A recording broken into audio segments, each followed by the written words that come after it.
رحمت کی نظر رکھنا، کرے دن رات یہ سنت کی خدمت یا رسول اللہ۔ الحمدللہ رب العالمین والصلاة والسلام على سید المرسلین، اما بعد فاعوذ باللہ من الشیطان الرجیم، بسم اللہ الرحمن الرحیم۔ الصلاة والسلام علیک یا رسول اللہ وعلى آلک واصحابک یا حبیب اللہ۔ الصلاة والسلام علیک یا نبی اللہ وعلى آلک واصحابک یا نور اللہ۔ میٹھے میٹھے اسلامی بھائیوں اور اسلامی بہنوں، الحمدللہ عز و جل خالق کائنات جل جلالہ کی زمین پر عشق رسول صلی اللہ تعالی علیہ وآلہ وسلم کا مدنی جام تقسیم کرنے والے ایسے مرد کامل اب بھی موجود ہیں جو فیشن کی آفت میں گرفتار لوگوں کو پیارے مصطفیٰ صلی اللہ تعالی علیہ وآلہ وسلم کی سنت کریمہ کا اسیر بنانے کے خواہاں ہیں۔ یہ اللہ عز و جل کا خاص کرم ہے کہ اس نے ہمیں اس پرفتن دور میں تبلیغ قرآن و سنت کی عالمگیر غیر سیاسی تحریک، دعوت اسلامی کا مدنی ماحول اور شیخ طریقت امیر اہل سنت ابو بلال حضرت علامہ مولانا محمد الیاس اطوار قادری رضوی دامت برکاتہم العالیہ جیسے ولی کامل کی صحبت باثر سے نوازا۔ یقیناً امیر اہل سنت دامت برکاتہم العالیہ ان عظیم ہستیوں میں سے ایک ہیں جن کی مخلصانہ جد و جہد کی برکت سے ہزاروں نہیں بلکہ لاکھوں مسلمان بالخصوص نوجوان برائیوں سے تائب ہو کے نیکیوں کی راہ پر گامزن ہو چکے ہیں۔ الحمدللہ عز و جل بلا مبالغہ امیر اہل سنت دامت برکاتہم العالیہ نے اپنے سنتوں پر بیانات کے ذریعے لاکھوں مسلمانوں کے دلوں میں مدنی انقلاب برپا کر دیا۔ لہذا تمام اسلامی بھائی اور اسلامی بہنیں اس بیان کو توجہ کے ساتھ سماعت فرمائیں۔ الحمدللہ رب العالمین والصلاة والسلام علی سید المرسلین، اما بعد فاعوذ باللہ من الشیطان الرجیم، بسم اللہ الرحمن الرحیم۔ الصلاة والسلام علیک یا رسول اللہ وعلی آلک واصحابک یا حبیب اللہ۔ الصلاة والسلام علیک یا نبی اللہ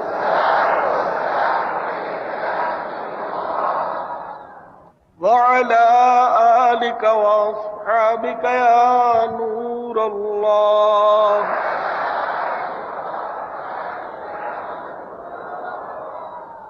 محترم اسلامی بھائیوں، آج میں آپ کی خدمت میں ایک عاشق اکبر رضی اللہ کے عشق و محبت اور سوز و گداز کے واقعات پیش کرنے کی سعادت حاصل کروں گا انشاءاللہ۔ عاشق اکبر سے میری مراد حضرت سیدنا ابو بکر صدیق اکبر رضی اللہ تعالیٰ عنہ کی ذات ہے۔ عاشق اکبر یہ اصطلاح نہیں ہے، یہ میرے ذہن میں ایسے ہی آ گئی کہ یہ صدیق اکبر ہے تو ایمان سے عاشق اکبر بھی ہے، اس میں کوئی شک نہیں۔